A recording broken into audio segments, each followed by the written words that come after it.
Hello everyone, myself Himanshu Babreja and आज हम पढ़ने जा रहे हैं बहुत ही इंपॉर्टेंट टॉपिक जेई के लिए एंड नीट के लिए जो है वॉइड।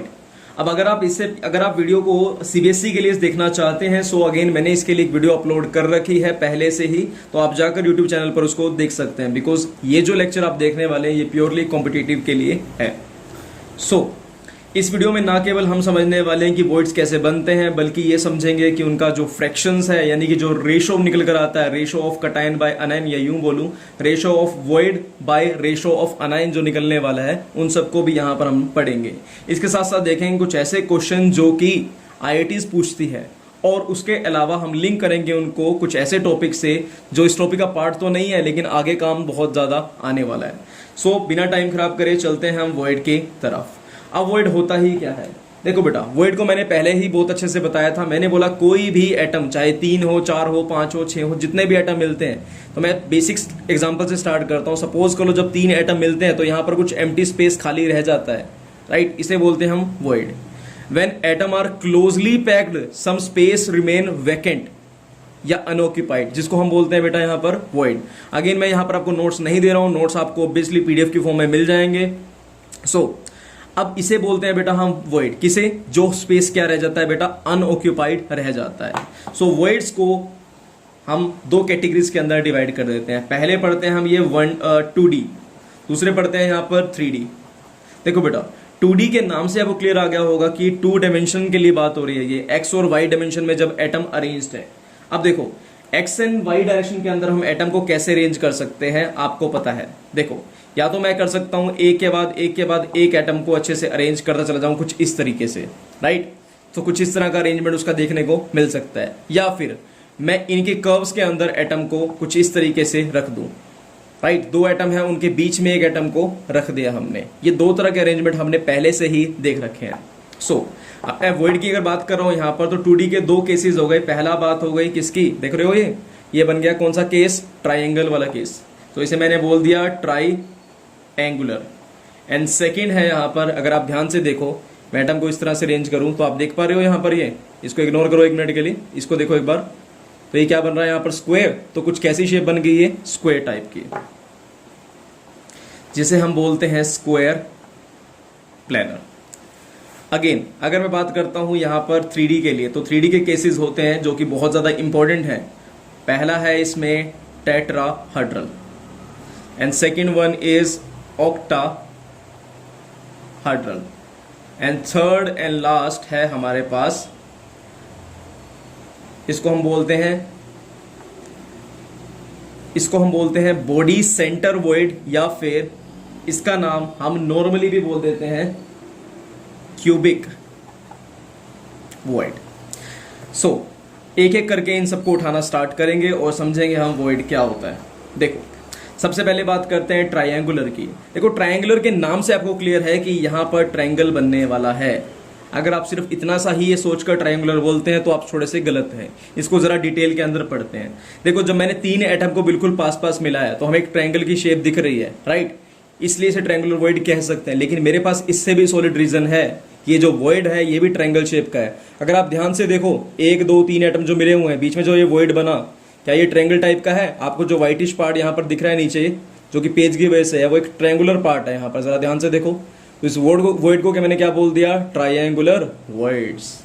और ये मिलता कब है? When 3 atoms are closely packed in 2D। ठीक है, मैंने 3 एटम को क्या कर दिया? 2D में क्लोजली पैक कर दिया। सो ये क्या बन जाएगा? ट्रायंगुलर वॉइड बन जाएगा। सो ये वाली बात तो आपको समझ आ गई होगी। अब देखो, अब हम पढ़ने वाले हैं इसकी रेशो में। When 3 atoms are closely packed in 2 dimension, तो उसे क्या बोल देंगे बेटा? हम ट्रायंगुलर वॉइड्स बोल देने वाले हैं। देखो, अब हम चलेंगे रेडियस रेशो की तरफ। बेसिकली मैं निकालना चाहता हूं ratio of cation bye ratio of अनायन। ऐसा मैं क्यों करना चाहता हूं बेटा? देखो, एक सिंपल सी बात है कि जो एटम्स हैं, जो आपके नेगेटिव चार्ज है, वो तो कहां आ रहे हैं? सेंटर में आ रहे हैं, राइट? और जहां पर ये वॉइड बन रहा है, जिस वॉइड को आप देख पा रहे हो, इस पार्ट पर कौन आ रहा है बेटा, कटायन आ रहा है, क्योंकि कटायन का साइज वैसे भी क्या होता है, छोटा होता है। इन एनी केस अगर आपको ये बात याद नहीं है तो आप ऐसे देख सकते हो ABCC रूल से। तो जो अनायन होता है वो ऑलवेज क्या होता है, बड़ा, और कटायन जो होता है वो ऑलवेज होता है बेटा छोटा। आप इस बात को जानते हैं।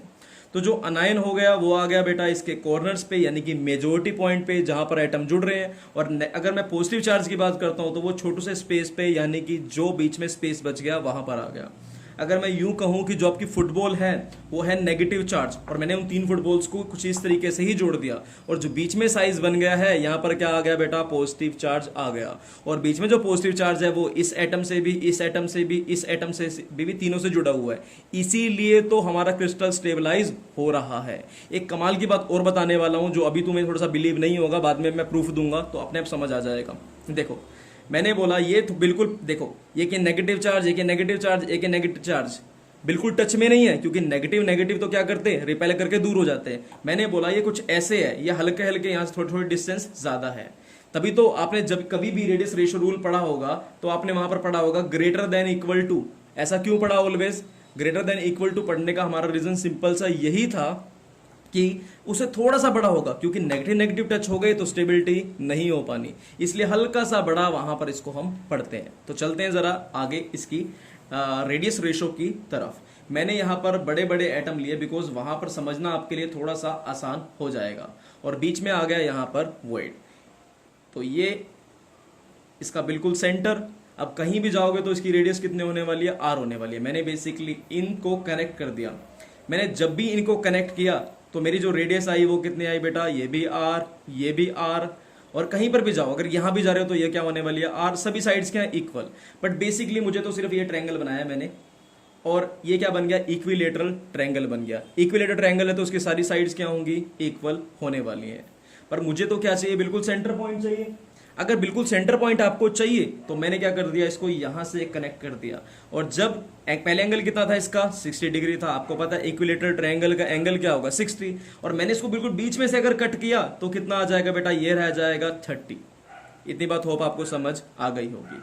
अगर, और मैंने यहां पर इसको डिवाइड कर दिया, परपेंडिकुलर डाल दिया, परपेंडिकुलर हो गया तो ये राइट एंगल ट्रायंगल बन गया। अब मैं लगा सकता हूं यहां पर पाइथागोरस थ्योरम, और अगर मैं यहां पर थ्योरम लगा दूं तो क्या बनेगा। देखो ये इतना सा पार्ट है, अगर मैं आपको थोड़ी परेशानी हो रही तो मैं इसको बाहर निकाल लेता हूं। देखो अब अगर इसकी बात करूं तो ये इस जगह कितनी है, ये है R, और यहां पर छोटा r, क्योंकि इसमें क्या हो रहा है, छोटा सा एटम भी तो है। तो मैंने इसको बोल दिया इसका जो हाइपोटेन्यूस है वो क्या है बेटा, R प्लस R है। ठीक है, इसका जो बेस है वो क्या होगा, सिर्फ R, क्योंकि वहां पर सिर्फ एक एटम है, इसलिए क्या हो जाएगा R। और मैंने आपको बताया था सेंटर से कहीं पर भी जाओ, कहीं पर भी चले जाओ, वो क्या होने वाला है, R होने वाला है। ठीक है, अब मैं यहां पर लगाता हूं कोस थीटा, और कोस एंगल कितना है बेटा इसका, 30। ठीक है, अगर मैंने कोस 30 लगाया तो इसका सिंपल सा फॉर्मूला बनता है ना, बेस बाय हाइपोटेन्यूस। बेस कितना है हमारा R, और इसको नीचे मैंने वैल्यूज की पुट कर दी। और कोस 30 की वैल्यू आप जानते हैं क्या होती है, √3/2। मैंने अगेन वैल्यू सबकी पुट करी। अब मैंने क्या करा, थोड़ा आसान बनाने के लिए, ताकि कैलकुलेशन, वैसे तो दूसरे तरीके से भी कर सकते हो पर थोड़ा सा इजी हो जाएगा कैलकुलेट करने के लिए। अब तुम्हारी मर्जी है कैसे भी कैलकुलेट करो। मैंने क्या कर दिया, इसको उल्टा कर दिया, √2/√3 कर दिया, is equal to R plus R/R आ गया यहाँ पर। अब इसको सोल्व करूँ तो कुछ ऐसे कर सकता हूँ, यहाँ पर भी R, यहाँ पर भी R, क्योंकि ये दोनों के बाय में है, इसलिए मैंने इसको कट कर लिया। ठीक है, अब सोल्व करने के लिए क्या करूंगा मैं, यहाँ पर देखो वही सिंपल सा तरीका, 2/√3 - 1 इज इक्वल टू R/R। अब इस पूरे को जब आप सोल्व करने वाले हो तो आपके पास आंसर आ जाएगा 0.155 इज इक्वल टू R/R। सो ये रिलेशन आपके पास यहां पर आ गया। लेकिन मैं इसे बोल दूंगा ये ग्रेटर देन इक्वल टू होगा। ग्रेटर देन क्यों, मैंने बोला ना बिल्कुल पास पास नहीं आ सकते, थोड़ा सा क्या करेगा, नेगेटिव नेगेटिव चार्ज को दूर कर देगा, इसलिए वो क्या आ गया, एग्जैक्टली बीच में आ गया। सो ये हमने रिलेशन निकाला किसके लिए, ये निकाला हमने ट्रायंगुलर वॉइड के लिए, जो आपने पहले पढ़ा भी होगा, हो सकता है। सो होप ये वाली बात आपको क्लियर हो गई होगी। तो चलते हैं इसके बाद नेक्स्ट पार्ट कौन सा था हमारा, 2D यानी कि स्क्वायर प्लेनर की तरफ। सो अब हम चलते हैं 2D के सेकंड और लास्ट पार्ट की तरफ, जो है स्क्वायर प्लेनर। अब स्क्वायर प्लेनर में होता क्या है बेटा कि मैंने एटम्स को इस तरह से लिंक कर दिया। जब इनको मैंने जोड़ा चार एटम्स को, तो यहां पर क्या बन रहा है, एक वॉइड बन रहा है यहां पर बीच में, जरा देखिएगा यहां पर बीच में ये बन रहा है स्क्वायर प्लेनर, राइट, शेप से ही दिख रहा है। तो मैंने सिमिलरली यहां पर एटम्स को ऐसे ज्वाइन कर दिया और बीच में बन गया यहां पर वॉइड। देखो अब अगर मैं इनको जोड़ दूं पॉइंट्स को, बिल्कुल सेंटर के पॉइंट को, तो एक ट्रायंगल बन जाता है। इसका नाम दे देता हूं मैं ए बी सी, राइट, ये बन गए यहां पर ए बी सी। अब अगर मुझे AC निकालना है, और AC ही क्यों निकालना है भाई, ऐसी क्या मेरे को मन कर रहा है कि AC ही निकालो, देखो क्योंकि वो सिर्फ AC ही है जो कट क्रॉस करके निकल रही है वॉइड को, और वॉइड को मैं इसलिए AC ही चूज कर रहा हूं यहां पर। देखो, और हमें पता है सेंटर से कहीं पर भी जाओ तो रेडियस कितनी होगी, R होने वाली है, राइट। तो ये भी क्या है R, ये भी क्या है R, ये दोनों रेडियस कितनी है R। और अगर मैं इसकी बात करता हूं तो छोटे r से रिप्रेजेंट कर देता हूं, राइट, स्मॉल r से रिप्रेजेंट मैंने इसको कर दिया। AC का स्क्वायर क्या होगा बेटा, देखो AB का स्क्वायर प्लस BC का square according to Pythagoras theorem. अब देखो AB को मैं रिप्रेजेंट कर देता हूं A से, इसको भी रिप्रेजेंट कर देता हूं A से, ये क्या है, इसकी साइड्स हैं। अब देखो वैसे भी A है क्या, देखो यहां से यहां तक रेडियस कितनी है R, यहां से यहां तक रेडियस कितनी है R, तो basically A is equal to 2R मान रहा हूं मैं, ठीक है। अब मैंने यहां भी A स्क्वायर, यहां भी A स्क्वायर पुट कर दिया, AC की वैल्यू हो जाएगी यहां पर √2A, राइट। अब देखो मैं करता हूं इक्वेशन 2 को 1 से डिवाइड। देखो पहले देख लेते हैं एक बार AC है क्या, AC मिलके बना हुआ बेटा एक R, एक छोटा r, एक R और एक बड़ा R, यानी कि AC मिलके बना हुआ है यहां पर 2R प्लस 2 स्मॉल r, और AC है कितना, √2A। तो मैं इसको कॉमन लिखकर ऐसे लिख सकता हूं, और बाय में लिख दूंगा यहां पर A is equal to 2R, ऐसे लिख दिया। अब A से कट जाएगा A, राइट, 2 से कट जाएगा 2, और बन क्या गया है, देखो √2 इज इक्वल टू 2। अच्छा एक ये चीज देखो कि ये 2R था, कैपिटल R था, जरा इसको यहां पर करेक्ट कर लो, क्या था यहां पर, कैपिटल R। तो मैंने इसको यहां पर लिख दिया √2R प्लस R, और बाय में क्या आ गया 2R, कट गया था यहां पर ये, सो यहां पर आ जाएगा 2R प्लस R बाय में R। अब देखो सिंपल सी बात है, R बाय R कट करके क्या देने वाला है, 1 देने वाला है। और अगर मैं बात करता हूं इसकी, तो ये R बाय R रह जाएगा, तो √2 यानी कि √2 क्या होता है 1.41, इसमें से माइनस कर दिया बेटा मैंने 1, इस तरफ जाके 1 माइनस हो गया, तो R बाय R निकल आएगा। और वो कितना निकल कर आने वाला है, वो आ जाएगा बेटा 0.414। क्या निकल के आ जाएगा बेटा, 0.414। किसके बीच में रिलेशन, R एंड R के बीच में, इन स्क्वायर प्लेनर। और मैं इसको रिप्रेजेंट करने वाला हूं वही greater than equal to 0.414। So hope ये वाला टॉपिक आपको समझ अच्छे से आ गया होगा। तो चलते हैं इसके बाद टेट्राहेड्रल की तरफ। सो अब हम चलेंगे टेट्राहेड्रल वॉइड की तरफ, और टेट्राहेड्रल वॉइड्स की हमने भी क्या निकालनी है, रेडियस रेशो। और रेडियस रेशो को हम R बाय R से भी रिप्रेजेंट करते हैं, प्लस बाय माइनस से भी रिप्रेजेंट कर देते हैं। ऑब्वियसली प्लस वाले का मतलब कटायन और नीचे वाले का मतलब अनायन है। दोनों में से किसी भी फॉर्म में अगर क्वेश्चन मिलता है तो आप समझ ही जाओगे, इसमें इतनी कोई रॉकेट साइंस तो नहीं है, बट मैंने एक बार आपको इस तरीके से बता दिया। अब देखो बेटा टेट्राहेड्रल वॉइड जो बनता है वो बनता ही कैसे है। यहां पर क्या हो रहा है बेटा, 3 एटम, इन 3 एटम्स मिलकर कौन सा वॉइड बन रहा था, ट्रायंगुलर वॉइड। और इसके जस्ट ऊपर जो यहां पर वॉइड ये बना है, इसके जस्ट ऊपर अगर एक और एटम रख दूं तो ये वॉइड कौन सा बन जाएगा बेटा, ये वॉइड बन जाएगा टेट्राहेड्रल वॉइड। अब जो ये टेट्राहेड्रल वॉइड है ये कैसे बनता है, थोड़ा सा और डिटेल के अंदर जाकर समझते हैं इसको। देखो बेटा यहां तो एटम बिल्कुल साथ थे तो आप समझ नहीं पा रहे थे, तो मैंने क्या करा, कुछ एटम को सेपरेट कर लिया।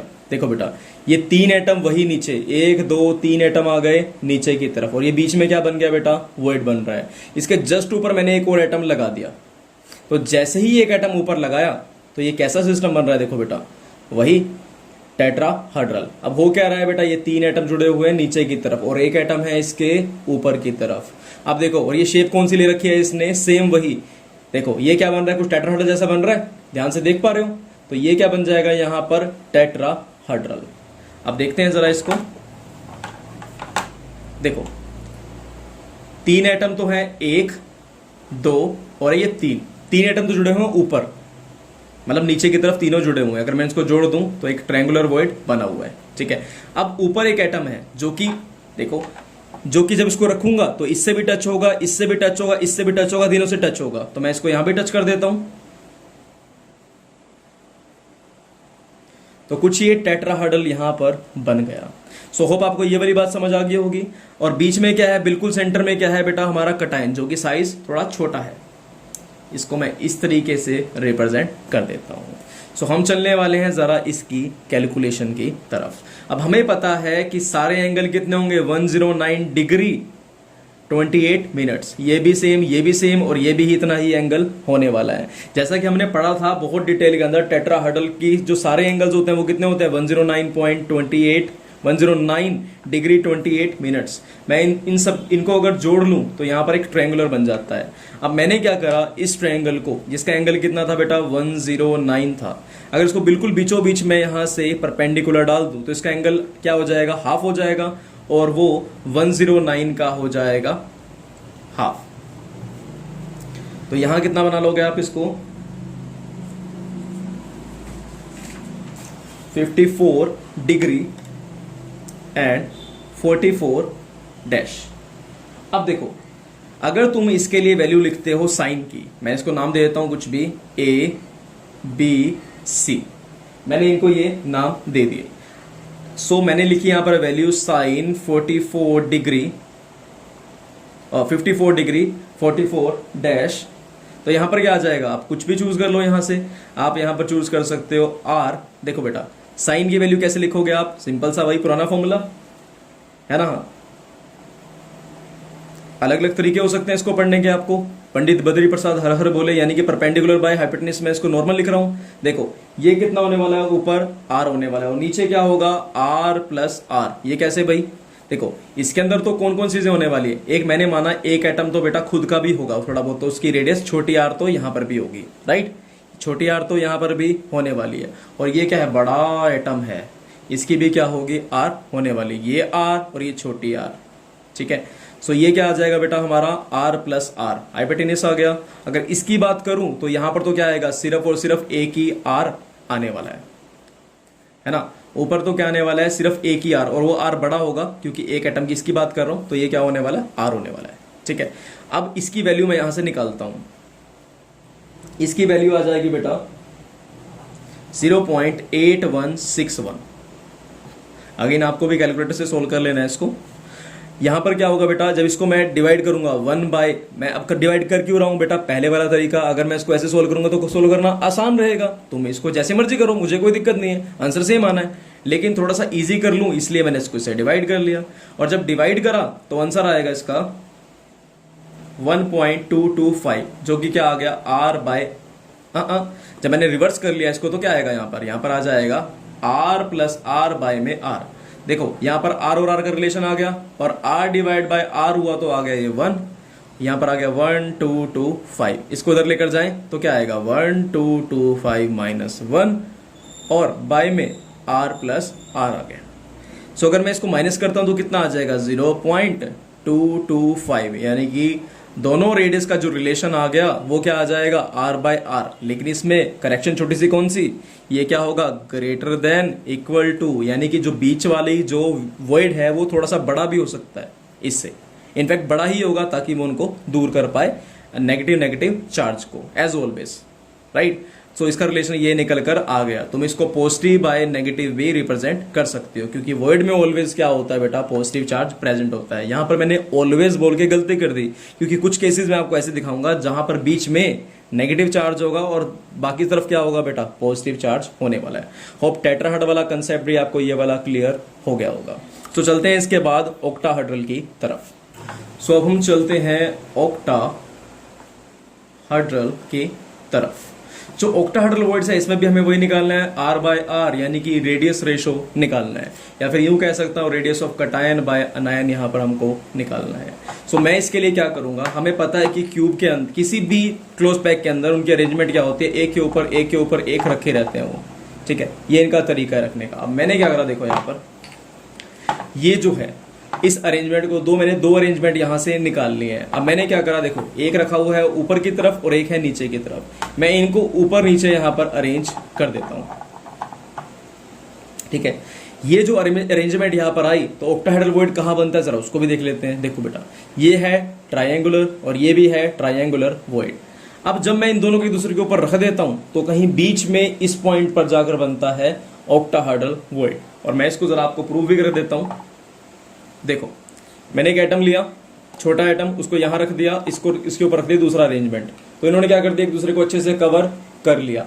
और ये व्हाइटिश थोड़ा सा अगर आप देख पा रहे हैं, थोड़ा सा आपको दिखा, तो ये व्हाइट पार्ट जो है ये अंदर की तरफ है, ये क्या हो चुका है, कवर्ड हो चुका है। और वो कहाँ आ चुका है, एग्जैक्टली ऑक्टाहेड्रल वॉइड के अंदर जाकर एटम आ गया, जो कि बाहर भी नहीं निकल रहा। इनको हटाने के बाद यहाँ से एटम को बाहर निकाल सकते हैं।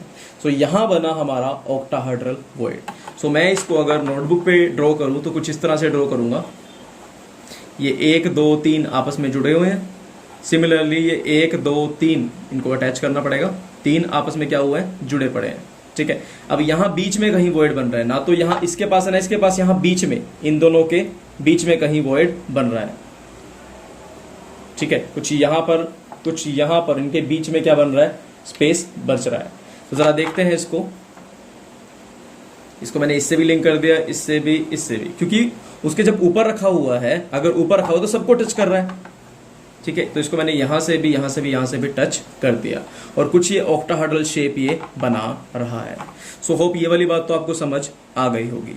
लेकिन जब इसकी स्टडी करते हैं, हम इसकी कैलकुलेशन करते हैं, तो वो कैसे करेंगे, देखो ये 4 एटम्स को मैंने इस तरह से लिंक कर दिया, एक एटम ऊपर रखा हुआ, एक एटम नीचे।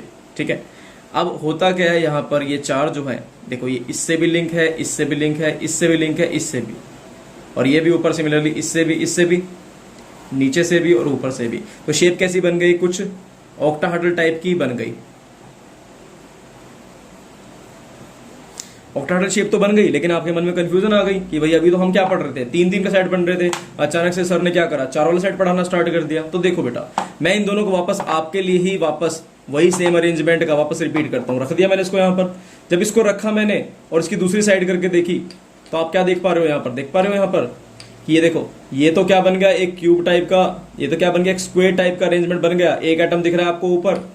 ठीक है, और सिमिलरली अगर मैं दिखाऊं आपको, जैसे 4 एटम ये है, 4 एटम का सेट यहां पर बन गया, और अगर रिटर्न करूं इसको, तो 4 एटम का सेट क्या होगा, वापस आपको दिख रहा है। आप यहां पर देख पा रहे होंगे, ये 1 2 3 और ये 4 से तो क्या बन रहा है, स्क्वायर। वापस 4 से क्या बन रहा है, स्क्वायर। एक एटम ऊपर और एक एटम क्या रखा है बेटा, नीचे की तरफ आ रखा है। तो सेम अरेंजमेंट मैंने यहां पर इसके लिए पढ़ाया। तो होप मैं अगर इसको इस तरीके से सोल्व करूं तो आपको प्रॉब्लम इसमें नहीं होगी। यहां पर आ गया बीच में एटम, और ये बना दी मैंने बिल्कुल सेंटर पॉइंट इनका। अगर मैं इनको लिंक करूं तो मैं कुछ इस तरीके से इनको लिंक कर लेता हूं। अब देखो, हाँ आप दूसरा तरीका भी चूज कर सकते हो, आप सीधा ड्रॉ करके यहां से इसको परपेंडिकुलर डाल के भी बता सकते हैं। ठीक है, तो मैंने क्या माना इसको, ए पॉइंट, ये माना बी पॉइंट, ये माना मैंने सी पॉइंट, और ये है डी। देखो, अब मुझे ये ट्रायंगल चाहिए, क्योंकि मुझे क्या निकालना है, मेरे को बीच वाला जो पॉइंट है, मतलब बीच वाला जो वॉइड है, या फिर कहूं यहां पर जो एटम पड़ा है कटायन, उसकी मुझे चाहिए रेडियस, और इसके साथ चाहिए उसकी रेशो। जरा कैसे निकाल सकते हैं उसको भी देख लेते हैं। ये जो पॉइंट है, इसको मैंने बोल दिया बेटा, यहां से यहां तक क्या है, रेडियस आर, यहां से यहां तक रेडियस क्या है, आर। अगर इसकी बात कर दूं तो यहां पर होगा छोटा आर, यहां पर भी होगा छोटा आर, और ये वाला तो क्या है, आर, ये वाला भी क्या है, आर। अगर इस ट्रायंगल को हम पढ़ना स्टार्ट करें, मैं ऐसे बाहर निकाल लूं, तो ये क्या है बेटा, आर प्लस आर, और ये भी क्या है, आर प्लस आर, और ये क्या है बेटा, नीचे वाला 2r, आर प्लस आर। अगर मैं इसके लिए वही A B C Pythagoras theorem लगा दूं तो क्या बनने वाला, देखो ये बनने वाला है, देखो ए बी का स्क्वायर इज इक्वल टू ए सी का स्क्वायर प्लस बी सी का स्क्वायर, राइट। अब देखो ए बी कितना है, यहां पर देख सकते हो आप, ए बी है यहाँ पर 2r का क्या कर दिया मैंने, स्क्वायर कर दिया। ए सी की बात कर दूं तो ये क्या होता है, आर प्लस आर, और ये भी क्या है, आर प्लस आर, और दोनों का कर दिया स्क्वायर। देखो, एक आर प्लस आर स्क्वायर, दूसरा आर प्लस आर स्क्वायर, तो क्या बन गया, 2r प्लस आर स्क्वायर, और यहां आ गया 4r स्क्वायर, 2 से 2 कट कर दिया। ठीक है, तो ये बन गया यहां पर 2r square plus R plus R square. ठीक है, अब मैं क्या करूंगा, इन सबको स्क्वायर से स्क्वायर को कट कर रहा हूं, मैंने √2r स्क्वायर लिख सकता हूं, इसको भी r प्लस आर स्क्वायर लिख सकता हूं। 2 से 2 कट गया, क्या आ गया, √2r, जो कि क्या होगा 0, जो कि क्या होगा यहां पर 1.414r is equal to R plus R. तुम इसको उधर ले जाओगे तो क्या बन जाएगा, 1 माइनस चला जाएगा यहां से, देखो 1.414। ठीक है, आर कॉमन ले लिया मैंने, इसमें से माइनस कर दिया 1। जब मैं इसको इसमें से माइनस करूंगा तो क्या आ जाएगा बेटा 0.414 R is equal to R. तो यानी कि आर बाय आर का रिलेशन क्या हो जाएगा, आर बाय आर का रिलेशन हो गया 0.414। लेकिन रिलेशन गलत नहीं है, हमें क्या करना है, इसको ग्रेटर देन इक्वल टू दिखा देना है। सो ये हमने निकाल लिया यहाँ पर ऑक्टाहेड्रल के लिए। होप आपको अच्छे समझ आ चुका होगा, नहीं समझ आएगा तो एक बार रिवाइंड कर लेना। और अगेन सीबीएसई में भी मैंने ऐसे ही कुछ लेक्चर्स आपके लिए डाल रखे हैं। सो होप आपको यहाँ का रिलेशन ये वाला समझ आ चुका है, रेडियस रेशो आ चुका है। अगर मैं इसके लिए इसको ऐसे लिखूं प्लस बाय माइनस तो ऐसे भी लिख सकता हूं। तो चलते हैं ना नेक्स्ट लास्ट पर जो है हमारा क्यूबिक वॉइड, क्यूबिकल वॉइड की तरफ, या यूं कहूं पढ़ते हैं इसको बॉडी सेंटर वॉइड पढ़ लेते हैं। तो इसमें क्या होता है बेटा, बॉडी सेंटर पढ़ने के लिए मैंने एक सिंपल क्यूबिक क्रिस्टल ले लिया, उसके बिल्कुल बॉडी के सेंटर में एटम रख लिया। अगर मुझे ये डायगोनल चाहिए, मेरे को ऐसा पॉइंट चाहिए जो उसको कट करता हुआ जा रहा हो, क्योंकि मुझे इसकी रेडियस निकालनी है, तो उसको कैसे निकालूंगा, कोई भी ऐसी जगह ले ली जो उसको टच करते हुए निकले। टच करते हुए कौन निकलेगा, बॉडी डायगोनल, सारे टच करके निकलेंगे। देखो ये वाला पार्ट आ गया, यहाँ से निकल कर गया, कट करा, ये वाला पार्ट आया, इसने यहाँ से निकल कर गया, इसको कट करा। तो कोई भी ऐसा डायगोनल आप ड्रॉ कर सकते हैं। सो जरा देखते हैं इसको।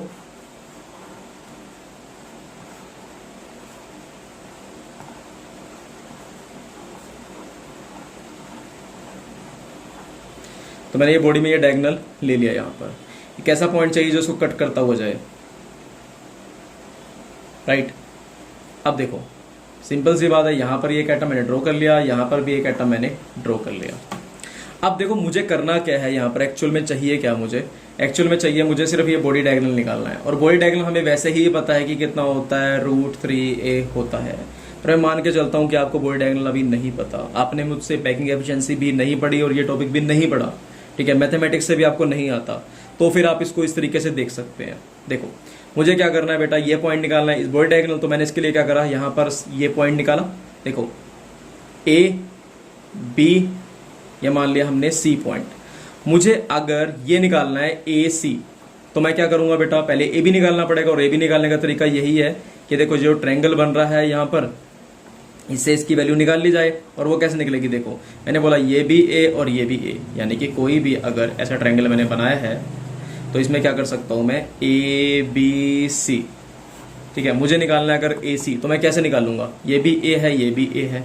तुम क्या करोगे, पाइथागोरस थ्योरम लगा लोगे। ए सी का स्क्वायर क्या होगा, ए बी का स्क्वायर प्लस बी सी का स्क्वायर, ये भी ए स्क्वायर ये भी ए स्क्वायर, क्या आ जाएगा 2a स्क्वायर। अगर ये स्क्वायर को हटाना तो मुझे रूट करना पड़ेगा, यहाँ पर क्या आ जाएगा √2a, ये क्या आ गया बेटा √2a आ गया। और अगेन मैं इसको यूज कर लेता हूँ, √2a यूज कर लेता हूँ, ठीक है। अब मेरे पास ए बी तो है और बी सी भी मुझे पता है, बी सी कितना है, ए ही है। तो मैं कैसे निकालूंगा इसकी वैल्यू, देखो ए सी की स्क्वायर, अगेन पाइथागोरस थ्योरम लगा दो, तो ए बी का स्क्वायर प्लस बी सी का स्क्वायर लगा दिया। ए बी कितना है बेटा यहाँ पर, ए स्क्वायर, बी सी कितना है यहाँ पर, ए स्क्वायर। तो क्या बन जाएगा यहाँ पर 2a स्क्वायर। ए भी कितना है हमारा 2a स्क्वायर है बेटा, क्योंकि √2a था, इसका स्क्वायर करूंगा तो क्या आ जाएगा 2a स्क्वायर, और ये तो था ही a स्क्वायर, तो क्या बन गया 3a स्क्वायर। ए सी स्क्वायर की वैल्यू कितनी है 3a स्क्वायर, ए सी की वैल्यू बोलूं तो √3a निकल आई यहाँ पर ए सी की वैल्यू।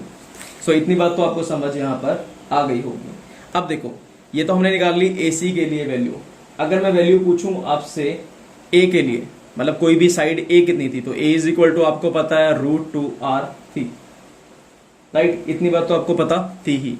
अब √3a जो है इसके लिए तो आपको पता है ना, ये कहाँ, ये बॉडी डायगोनल पे यहां से निकल कर आ रहा है। इसके अंदर कितने एटम आ रहे हैं, एक रेडियस आ रही है आर ये, एक रेडियस आ रही है आर ये, एक रेडियस आएगी आर ये, और एक रेडियस आर ये।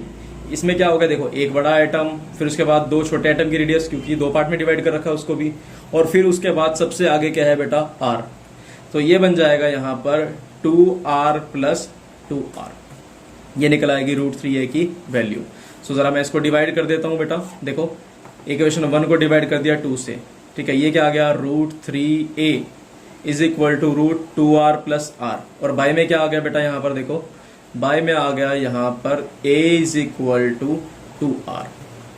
सो इसको जरा आप सोल्व कर पाएंगे। इसको सोल्व करने के लिए क्या किया हमने, देखो इसको सोल्व करने के लिए हमने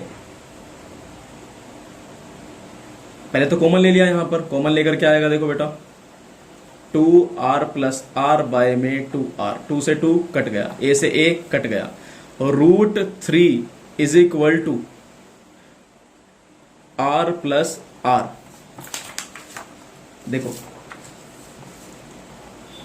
√3 is equal to R plus R by R, और जब मैं इसको वापस सोल्व करता हूं जाकर करके देखते हैं इसको, कट के क्या आ जाएगा, 1 आ गया। अब देखो √3 की वैल्यू कितनी होती है, 1.732। देखो अब यहां पर मैंने क्या कर दिया, R को इस तरफ लेकर चला गया, 1.732 माइनस 1 गया, I मीन टू से 1 को उधर लेकर चला गया, वैल्यू क्या आ जाएगी इसकी 0.732, और ये वैल्यू आ गई R बाय R की। सो रेडियस रेशो किसके लिए आ गई, ऑक्टाहेड्रल वॉइड की। अगेन गलती करेक्ट कर लो, it's greater than equal to R by R। और ये क्या करता है बेटा, ये बताना चाहता है कि थोड़े से दूर कर दोगे तब ज्यादा स्टेबिलिटी बढ़ जाएगी। सो हमने यहाँ पर देख लिए बेटा कैलकुलेशन ऑक्टाहेड्रल के लिए भी। अब इन सबको यहाँ पर हम करने वाले हैं सम।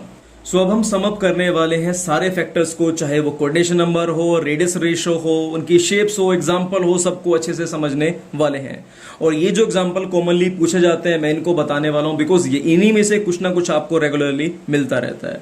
तो चलो सबसे पहले देखते हैं ट्राइंगुलर के लिए जो रेडियस रेशो होती है वो कितनी होती है। आपको पता है वो होती है 0.155 ग्रेटर देन इक्वल टू। ये ग्रेटर देन इक्वल टू का मतलब क्या है, इसके इक्वल भी हो सकती है और उससे थोड़ी सी ग्रेटर भी हो सकती है। और कितना ज्यादा उसका साइज बढ़ सकता है, कोई लिमिट तो होनी चाहिए ना।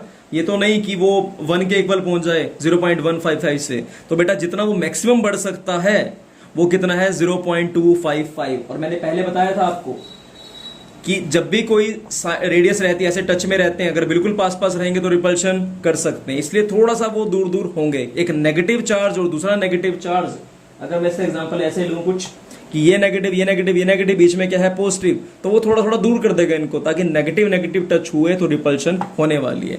इसलिए इसका साइज थोड़ा सा बड़ा हो जाएगा, किससे, 0.155 से। और वो कितना बड़े तक एक्सपेंड हो सकता है, वो हो सकता है 0.255 से। अगर इससे ज्यादा बड़ा हो गया तो क्या बन जाएगा, टेट्राहेड्रल बन जाएगा। इसलिए उसका साइज मैक्सिमम इतना हो सकता है, मिनिमम तो हमें पता ही है, राइट। अगर बात करता हूं टेट्राहेड्रल के लिए, तो साइज रेशो क्या पड़ा था हमने उसका, 0.225। वो ग्रेटर देन इक्वल टू हो सकता है 0.225 के। और मैक्सिमम अगर बड़ा होने की बात आए तो कितना मैक्सिमम बड़ा हो सकता है, वो 0.414 जितना बड़ा हो सकता है, राइट। यानी कि ऑक्टाहेड्रल या फिर यूं कहें स्क्वायर प्लेनर के जितना बड़ा हो सकता है, मतलब उससे थोड़ा सा छोटा ही रहेगा, एग्जैक्टली उतना तो नहीं कह सकते।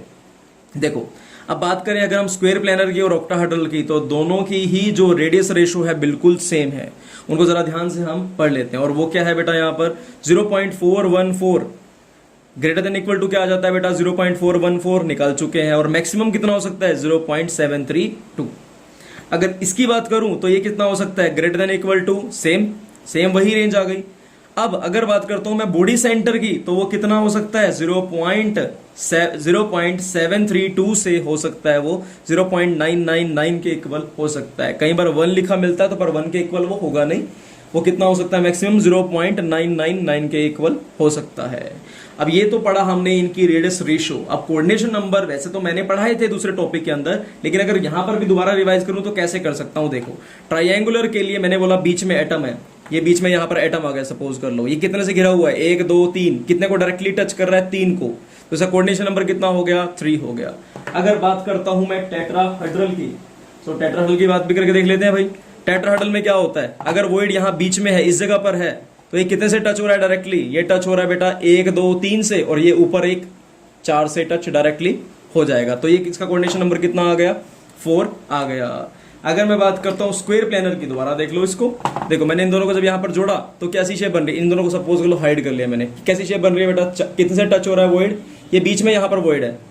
ये देखो मैंने क्या कर दिया, यहां बीच में वॉइड डाल दिया, तो वॉइड देख रहे हो कितने से टच हो रहा है डायरेक्टली, 1 2 3 और एक 4, इन चारों से क्या हो रहा है, डायरेक्टली टच हो रहा है। तो इसका कोऑर्डिनेशन नंबर कितना हो गया, 4 हो गया। तो मैंने इसका 4 कोऑर्डिनेशन नंबर यहां पर रख दिया। अगर बात करता हूं ऑक्टाहेड्रल की, तो तुम्हें पता है एक सीधा रख दिया और एक क्या रख दिया, उल्टा। अगर बीच में यहां पर वॉइड रखा है तो वो कितने से शेयर हो रहा है, 3 एटम ऊपर और 3 एटम क्या है, नीचे, राइट। 3 एटम ऊपर 3 एटम नीचे, तो इसका कोऑर्डिनेशन नंबर कितना हो गया, 6। और अगर मैं बात कर देता हूं बॉडी सेंटर की, तो ये बॉडी के सेंटर में है, कोऑर्डिनेशन नंबर कितना है, देखो इससे भी टच होगा, इससे भी टच होगा, इससे भी, यानी कि 8 के 8 से टच होगा, क्योंकि ये बिल्कुल पास पास होते हैं। देखो दूर बना रखे हमने तो ये, दूरी बनते हैं। लेकिन जब ये बिल्कुल सॉलिड के फेस के अंदर क्या होते हैं, बिल्कुल पास पास पास पास पास पास आने वाले हैं, तो ये क्या होंगे, बिल्कुल पास हो जाएंगे। और एक एटम जो मैं अगर यहां पर कोई एक एटम यहां पर रख देता हूं तो वो इससे भी इससे भी इससे भी, क्योंकि बॉडी के बिल्कुल सेंटर में है, तो 4 ऊपर 4 नीचे 8 से मिलने वाला है। सो अगेन इसका कोऑर्डिनेशन नंबर की बात कर दूं तो कितना हो जाएगा, वो 8 हो जाएगा, क्योंकि ये बॉडी के सेंटर में है या फिर क्यूब के सेंटर के अंदर है। सो ये चीज तो हमें पता चल गई। लेकिन अब हम बात कर रहे हैं यहां पर उसके एग्जाम्पल्स की तरफ। तो एग्जाम्पल की कोई ना कोई ट्रिक होनी चाहिए जिससे याद रख पाओगे, ऐसे थोड़ी याद कर पाओगे। और ये एग्जाम्पल सारे बहुत ज्यादा इंपॉर्टेंट है, तो एग्जाम्पल को ध्यान से आप समझ लेना। देखो बेटा, मैंने इसको ऐसे याद करवाया, सपोज कर लो कि होता है ना कई बंदे वैसे कॉलेज में रैगिंग वैगिंग में या फिर बातें बातें करने के लिए मस्के मारते हैं, उनके से थोड़ा सा इंस्पायर्ड है, देखना जरा। तो मतलब वो बोलता है किसी को, तुम मतलब किसी को मतलब ऐसे ही मतलब टीज करने लगा लो, चांद सी, देखो मैं इसको बोलूंगा ऐसे, चांद सी तो नहीं कहूंगा कि तुम सुंदर हो, है ना, वो ऐसा कह रहा है कि उसको मतलब तारीफ करना चाहता है बहुत ज्यादा। तो वो बोलता है ये नहीं कहूंगा कि तुम चांद सी दिखती हो पर जहान में सबसे ब्यूटीफुल हो, ऐसे ही बोलता है, चांद सी नहीं पर जहान में सबसे ब्यूटीफुल, राइट। सो इस ट्रिक से तुम इसको याद कर सकते हो। चांद सी से मतलब सी एस से, अब एन से मतलब नहीं से मतलब एन ए, देखो सी एल तो तीनों में ही है, ठीक है। और ये जहान से क्या हो, ब्यूटीफुल। बाकी तीनों में क्या है, C L C L C L C L, तो याद रखना आसान है। जिसमें एस आ रहा है वहां पर जहान से बोल दिया एस, तो याद हो जाएगा। ब्यूटीफुल में क्या आ जाएगा, पीछे ओ आ जाएगा, बस ये देख लेना, ठीक है। अब तुम ये कह सकते हो ओ, जैसे बोलते हैं ना कई बार ओ, है ना, वैसे ओ से यहां पर याद रख सकता है। तो चांद सी नहीं पर जहां में सबसे ब्यूटीफुल, ऐसे इस ट्रिक को तुम याद कर पाओगे। सो यहां ये वाला पॉइंट जो था बहुत ज्यादा इंपॉर्टेंट है, इसको आपने नोट करना ही करना है, और नोट्स के अंदर है ही है, सो वहां से आप इसको नोट कर लीजिएगा। Before going to our next topic, हम स्टार्ट करने वाले हैं, पहले लोकेट करेंगे हम ऑक्टाहेड्रल वॉइड को। अब ये जो ऑक्टाहेड्रल वॉइड होता है ये प्रेजेंट कहाँ होता है, इसको मैं लोकेट करवाऊंगा, यही हेल्प करेगा हमें NaCl के क्रिस्टल को समझने के अंदर। तो सबसे पहले मैं क्या करने वाला हूं, मैंने यहां पर एक क्यूब बना लिया।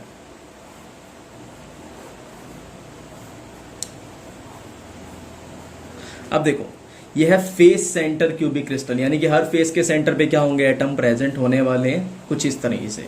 तो मैंने यहां पर इसको बना दिया। अब देखो, अब मैंने क्या किया, एक कॉर्नर पे एटम यहां ड्रॉ कर लिया कि यहां पर, मैंने सारों पे नहीं बनाया, क्योंकि अगर मैं सारों पे बनाऊंगा तो आपको मैं ऑक्टाहेड्रल वॉइड बता तो दूंगा लेकिन कंफ्यूजन हो सकता है आपको हो जाए, इसलिए मैंने सिर्फ अभी तक 3 पे बनाया। तो देखो, जब तुम ऑक्टाहेड्रल तुमने बनाया था लास्ट टाइम तो कुछ इस तरीके से बनाया था, 4 थे, यानी कि एक क्या था, स्क्वायर बेस तैयार था, यहां पर एक एटम ऊपर था, एक एटम नीचे था, ऐसा ही कुछ था। और फिर मैंने इनको ऐसे लिंक कर दिया था, राइट। और सिमिलरली इसको भी ऐसे ही लिंक हमने कर दिया था।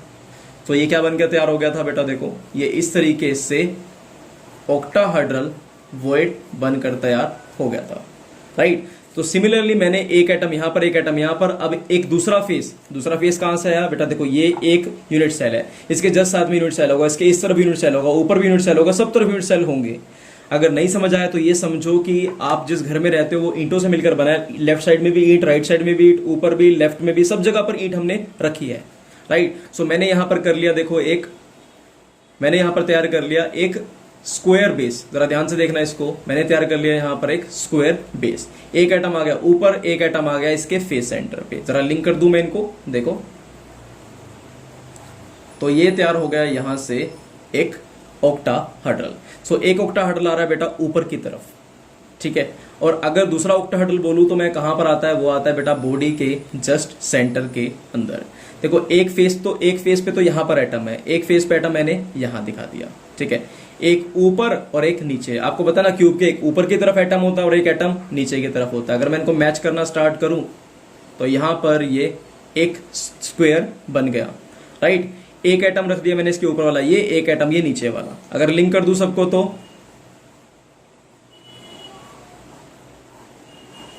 तो ये बन जाएगा यहां पर एक और ऑक्टाहेड्रल।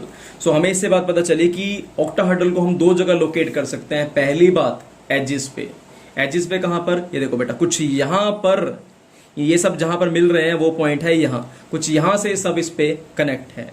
तो एक तो ऑक्टाहेड्रल आता है एजिस पर और दूसरा आता है बेटा बॉडी के सेंटर के अंदर। अब बॉडी का सेंटर तो एक ही होता है, राइट, और वो किसी से शेयर भी नहीं होता। सो बॉडी के सेंटर में तो एक वॉइड है, हमें पता चल गया। अब एजिस कितनी होती है बेटा, टोटल एजिस होती है 12। अभी हमें पता ही है, देखो 4 ऊपर, 4 नीचे और 4 ये साइड वाली। टोटल एजिस कितनी हो गई बेटा, टोटल एजिस हो गई 12। मैंने एज सेंटर के अंदर उसको समझा रखा है, अगर आपने वो लेक्चर नहीं लगाया तो बेटा यूनिट सेल वाला लेक्चर जरूर लगा लें। और ये शेयर कितने में होता है, 4 के अंदर, तो क्या आंसर आ जाएगा यहाँ पर 3 आ जाएगा, राइट। 3 और 1 4। टोटल नंबर ऑफ वॉइड्स कितने आ जाएंगे, 4 आ जाएंगे इसके अंदर, एफसीसी के अंदर।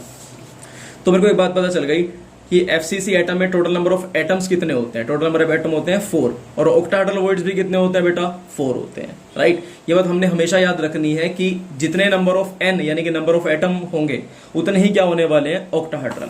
या मैं ऐसा रिलेशन कह सकता हूं, जितने ऑक्टाहेड्रल वॉइड उतने ही क्या होंगे बेटा, यहां पर कितने होंगे, ये जितने नंबर ऑफ एन होंगे, एन यानी कि नंबर ऑफ एटम्स होने वाले हैं, उतने ही क्या होंगे, ऑक्टाहेड्रल वॉइड। होप ये लोकेट करने आपको समझ आ गए होंगे। पर मेरा मेन मुद्दा यहाँ पर 2 चीजें बताना था आपको। पहला मुद्दा कि ये बनता कहां पर है, ये बनता है बेटा एज के सेंटर में। दूसरा मुद्दा कि यहाँ पर ऑक्टाहेड्रल वॉइड होते कितने हैं, जितने ही एन होते हैं यानी कि नंबर ऑफ एटम होते हैं। और ऑक्टाहेड्रल हम दिखा सकते हैं किसके अंदर, सिर्फ एफसीसी के अंदर। सो एफसीसी वाला टाइप हमने यहाँ पर पढ़ा। सो चलते हैं इसके बाद हम NaCl के स्ट्रक्चर की तरफ। सो चलते हैं जरा हम टाइप ऑफ सॉलिड की तरफ, जो कि बिल्कुल इंपॉर्टेंट है, और क्वेश्चन की टाइप भी मैं डिस्कस करूंगा किस तरह से आपके एग्जाम में आ सकता है। सो देखो, सबसे पहले NaCl का जो रेडियस रेशो की बात करूं तो वो कितना निकल कर आता है, रेडियस रेशो वो आता है 0.525 के बीच में। इस डाटा से हम क्या पता लगा सकते हैं, देखो हमने एक चीज पढ़ी थी यहाँ पर 0.414 से 0.73 के बीच, 732 के बीच में जो आता है वो क्या होता है बेटा, इसका कोऑर्डिनेशन नंबर रहता है 6, और वो कौन सा रहता है बेटा, ऑक्टाहेड्रल। ये हमने पहले ही ध्यान से पढ़ा हुआ है यहाँ पर। सो हमारे पास क्या मिल गया बेटा कि इसका जो रेडियस रेशो है वो कितने, किससे ज्यादा होता है, 0.414 से। तो बेसिकली इसकी शेप क्या हो गई यहाँ पर, ऑक्टाहेड्रल मिल गई हमें। अब तो ये क्रिस्टल किस टाइप का है बेटा, ऑब्वियसली FCC टाइप का, क्योंकि ऑक्टाहेड्रल हमने वहीं पर ड्रॉ किया था और वहीं पर ही जनरली ये मिलता है। नेक्स्ट इसके बाद तो Na पे क्या चार्ज है बेटा, पॉजिटिव चार्ज, और Cl पे क्या चार्ज है, नेगेटिव चार्ज। जैसा कि मैंने बोला Na पे पॉजिटिव चार्ज है तो ये कहाँ आएगा, वॉइड्स के अंदर आने वाला है। तो ये कौन से वॉइड ऑक्यूपाई करने वाला है, it occupy all octahedral void. और Cl क्या करेगा, सारे के सारे लैटिस साइड, ठीक है, इट ऑक्यूपाई लैटिस साइड्स। अब देखो नंबर ऑफ Na कितने होने वाले हैं, n, और नंबर ऑफ Cl भी कितने होने वाले हैं, n, यानी कि नंबर ऑफ एटम्स। और FCC में नंबर ऑफ एटम्स कितने होते हैं बेटा, 4। आपको पता है, मैंने बहुत बार बता चुका हूं कि ऐसे इसके अंदर एटम कितने होते हैं, 4 होते हैं। मैं इसको पहले बहुत बार आपको बता चुका हूं, और अगर आपने वो वीडियो देखी होगी टाइप्स ऑफ, अगर आपको ये चीज नहीं आती तो आप लेक्चर दोबारा देखिए, क्योंकि आपके इसके अलावा और बहुत सारी चीजें वहां पर देखने को मिलने वाली है, राइट। तो आप टाइप्स ऑफ यूनिट सेल जरूर देखिए। सो अगर मैं इनकी रेशो की बात करूं तो Na कितने हैं बेटा, 4, Cl कितने हैं यहाँ पर 4, कट कर दूं दोनों को 1 1, यानी कि NaCl, इसका मॉलिक्यूलर फॉर्मूला हमें मिलता है, हमें पता ही है वो चीज। अगर बात करता हूं इसके कोऑर्डिनेशन नंबर की, तो कैसे निकालोगे इसको कोऑर्डिनेशन नंबर, तो सिंपल सी बात है भाई, ऑक्टाहेड्रल कोऑर्डिनेशन नंबर क्या होता है, 6, ठीक है। जितने Na उतने ही Cl। देखो यहां पर भी ये भी 6, यहां पर भी ये भी 6, तो इसका कोऑर्डिनेशन नंबर कितना आ जाएगा, 6:6 हमारे पास आ जाता है, राइट। अब अगर मैं बात करूं कि इसके अंदर कितने नंबर ऑफ एक जो आपका FCC लैटिस है उसके अंदर कितने नंबर ऑफ NaCl प्रेजेंट होते हैं, तो इसका सिंपल सी बात बोलोगे आप, यहां पर 4 यूनिट Na और 4 ही यूनिट Cl, यानी कि 4 यूनिट NaCl यहां पर प्रेजेंट है। ये पढ़ा हमने इसकी शेप के बारे में। और अगेन आपको पता होना चाहिए कि Na कहां पर है, Cl कहां पर है। सिंपल सी बात है वैसे तो, देखो यहां पर भी Cl, यहां पर भी Cl, यहां पर भी Cl, यहां पर भी Cl। ये कहां होगा, एज के सेंटर में, एज के सेंटर में, सब जगह पर जितने भी एजेस आप बनाओगे उन सब की एजेस के सेंटर में क्या बना दोगे आप, Na, और बाकी सब जगह पर कॉर्नर्स पे क्या बना दोगे, ऑलवेज Cl। सो ये नॉर्मल सा स्ट्रक्चर आपका जो था NaCl का वो क्लियर यहां पर हो चुका है। इसमें होप आपको कोई डाउट रहेगा नहीं। देखो Na और Cl एक दूसरे को बहुत टच कर, NaCl क्या कर रहे हैं, एक दूसरे को टच कर रहे हैं। अगर मैं बात करता हूं इनकी R of Na plus R of Cl, वो किसके इक्वल आ जाएगी, A के। अगर मैं इनकी रेडियस निकालना चाहूं या सिर्फ एक को भी निकालना चाहूं तो ये दोनों तो इक्वल है बिल्कुल ही। मैं फॉर्मूला लगा सकता हूं यहां पर, सिंपल सी बात है, ये हो जाएगा A/2। अगर मैं निकालना चाहता हूं किसी की भी रेडियस। ये सिर्फ रेडियस की बात भी नहीं है, अगर मैं तुमसे पूछ लूं क्लोजेस्ट डिस्टेंस जो है इन दोनों के बीच कितनी है, तो उसका सिंपल सा आंसर होगा a/2, क्योंकि Na और Cl जस्ट टच है एक दूसरे के साथ। देखो ये जो एटम है जस्ट टच हुए पड़े हैं। अगर मैं बोलूं ये जो पूरी डिस्टेंस है ये क्या हो गई, a हो गई। मैंने बोल दिया ये जो यहां से लेकर यहां तक की डिस्टेंस है वो a है।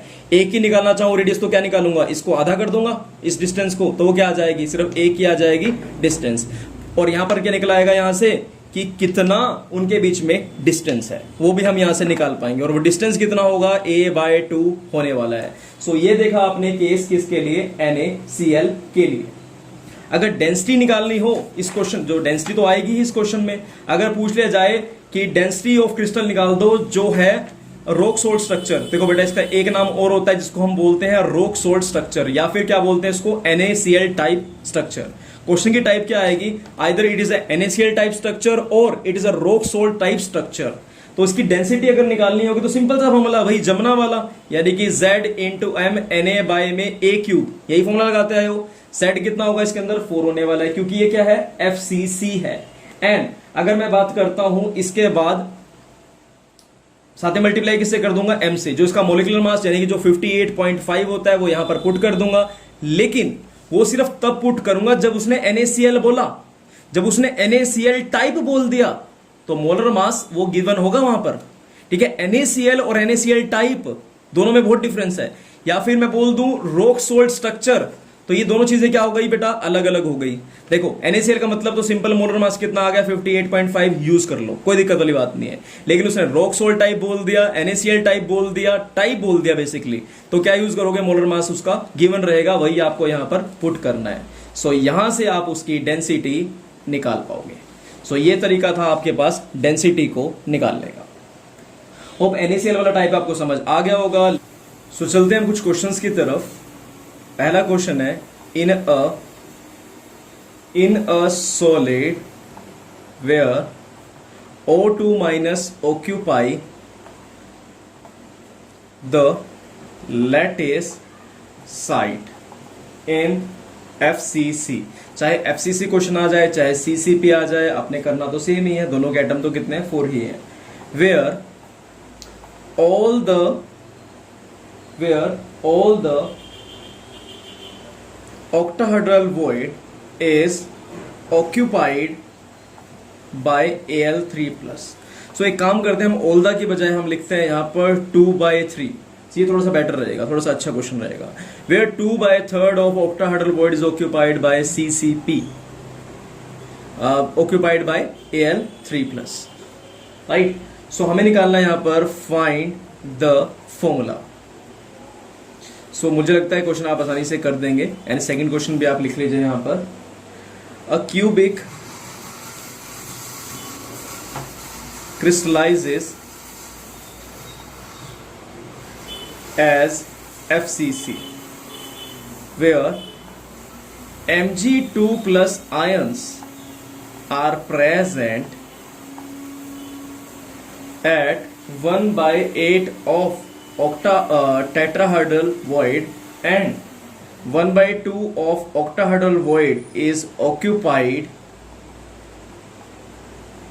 by Al3+। Find the formula. So आप इस वीडियो को पॉज कर सकते हैं और ट्राई कर सकते हैं इस क्वेश्चन को करने की, फिर मैं इसका आंसर बताना स्टार्ट करता हूं। तो देखते हैं सबसे पहले क्वेश्चन की तरफ। एक सॉलिड है जहां पर O2- ने ऑक्यूपाई करे lattice side, right. So lattice point पर कौन प्रेजेंट है, O2 present at lattice site. कितने प्रेजेंट है बेटा, देखो ये FCC है तो एटम कितने होने वाले हैं यहाँ पर, 4 होने वाले हैं।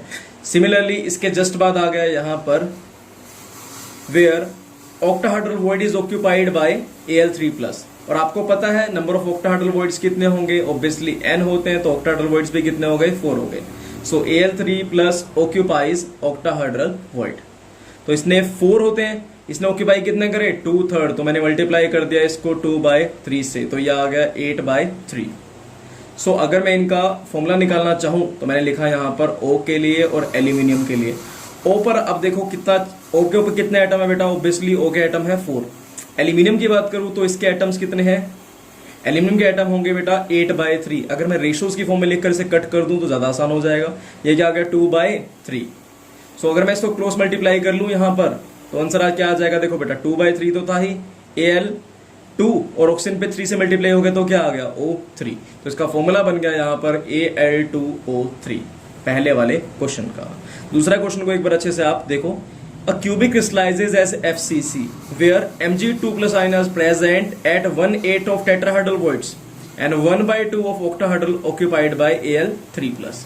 सिंपल सी बात है, देखो भाई अब जो क्यूब बना इसके अंदर O2- था, इसके अंदर भी तो O2- ने क्या ऑक्यूपाई करा, FCC ऑक्यूपाई किया। तो मैं इसको लिखूंगा जरा, atoms present at lattice site.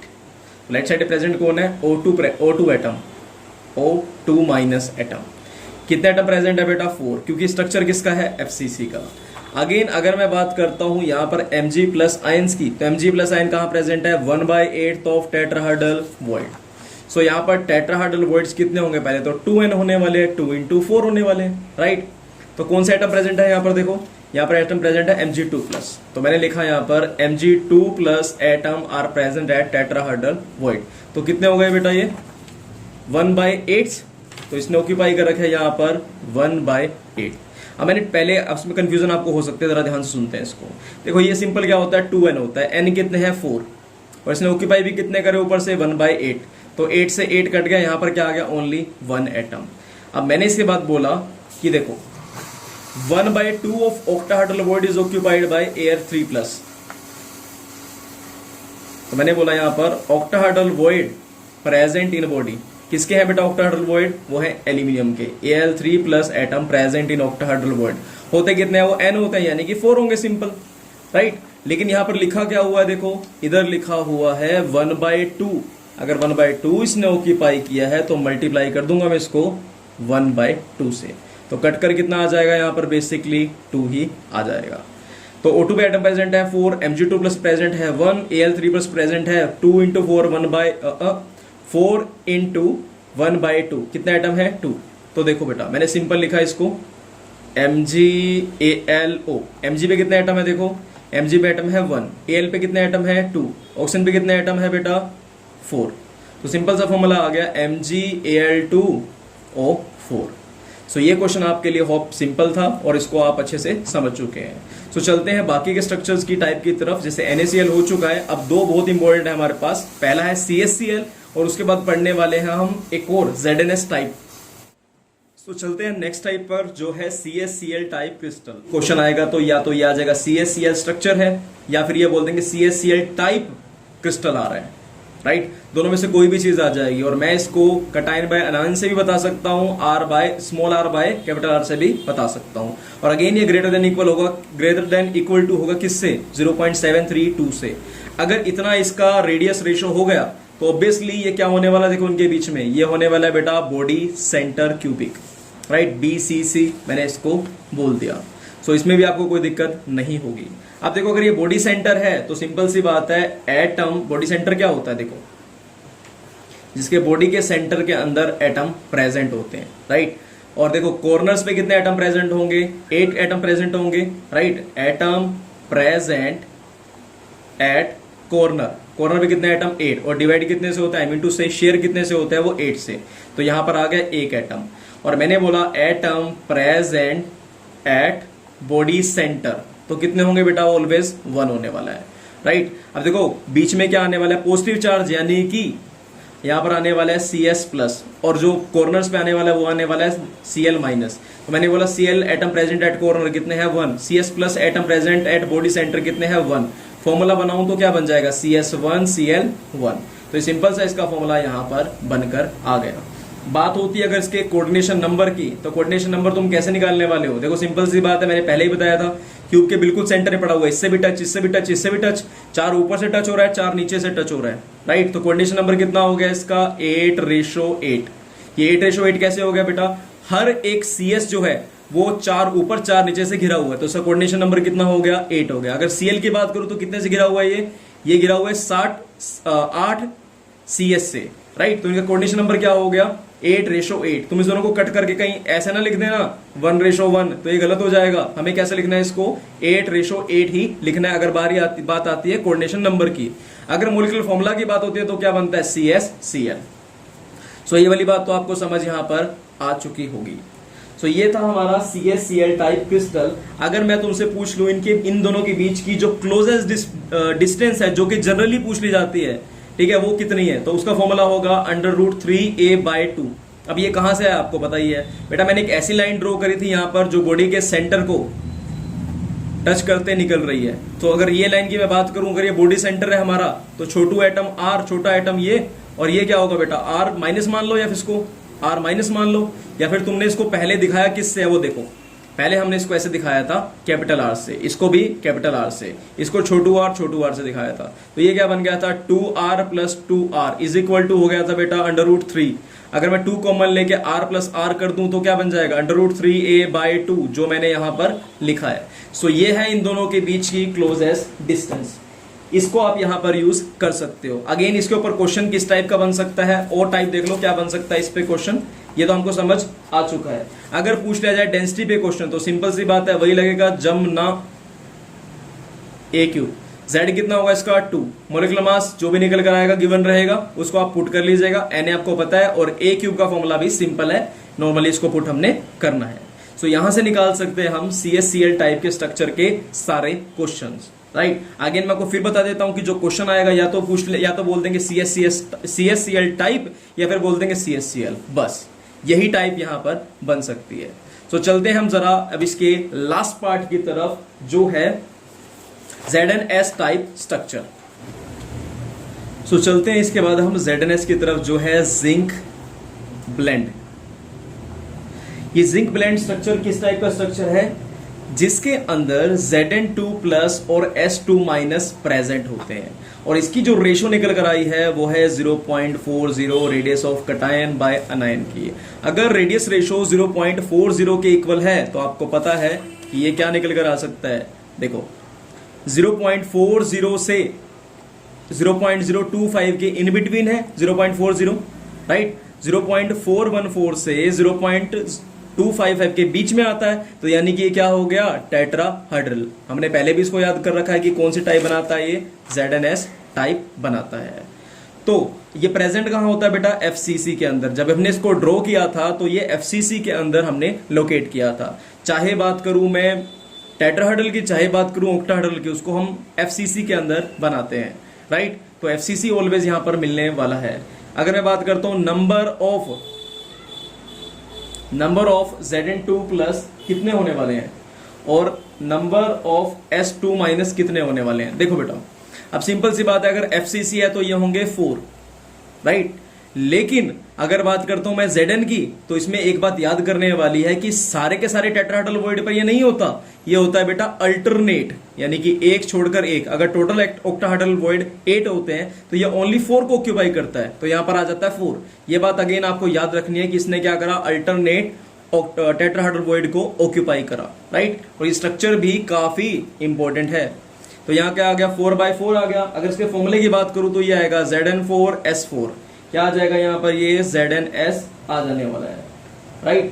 अगर बात करता हूं मैं इसकी कोऑर्डिनेशन नंबर की, तो देखो सिंपल सी बात है, मैं पहले भी आपको बता चुका हूं कि अगर इन एटम की बात करता हूं, उसको बीच में रखा तो इसका कोऑर्डिनेशन नंबर कितना होगा टेट्राहेड्रल वाले का 4 होने वाला है। तो इसका कोऑर्डिनेशन नंबर मैं ऐसे लिखूंगा ZnS 4:4, ये रहेगा इसका कोऑर्डिनेशन नंबर, राइट। अगर मैं आपसे पूछ लूं रेडियस ऑफ कटायन और अनायन के बीच की डिस्टेंस, अगर मैं आपसे पूछ लूं तो ये होने वाली है √3/4। सो ये भी अगेन इंपॉर्टेंट है, ये भी पॉइंट इंपॉर्टेंट है, और ये वाला पॉइंट भी आपको ध्यान से समझ लेना है। इनमें से ही किसी भी पॉइंट पे स्ट्रक्चर बन सकता है। अगर मैं आपको बोल दूं इसकी डेंसिटी निकालने का फॉर्मूला, तो वो क्या होगा Z×m(a³/Na। सो इसका मोलिकुलर फॉर्मूला, मोलिकुलर मास आप निकाल लेंगे यहां से। Z कितना होगा इसके लिए, अगेन FCC है तो ऊपर आ जाएगा 4×m(a³/Na, आपको पुट करके आ जाएगा यहां से density. So that is the all thing you need to know about zinc blende rock salt structure, and इसके अलावा हमने कौन कौन से देख लिए, रॉक सोल्ट देख लिया, जिंक प्लांट देख लिया, एंड CSCl टाइप देख लिया। अब तीन स्ट्रक्चर ऐसे भी हैं जो आप कल पढ़ने वाले हैं। अगेन थोड़े से कम इंपॉर्टेंट है बहुत, वो उसके आने के चांसेस बहुत ही कम रहते हैं, लेकिन फिर भी हम उसको एक बार पढ़कर चलेंगे, कोई ऐसी चीज ना हो जो छूट जाए, और देखने वाले हैं इसके बेसिस पर क्वेश्चन। वैसे जो आपको बुकलेट्स मिली हुई है उससे क्वेश्चन हो जाएंगे इस तरीके से, राइट। और एनएमएसटी के क्वेश्चन भी आपके काफी निकल जाने वाले हैं, जितना हमने आज तक पढ़ा है उससे भी। Thank you so much. और आगे की क्लास हम लेक्चर 2 में यानी कि कल कंटिन्यू करने वाले हैं।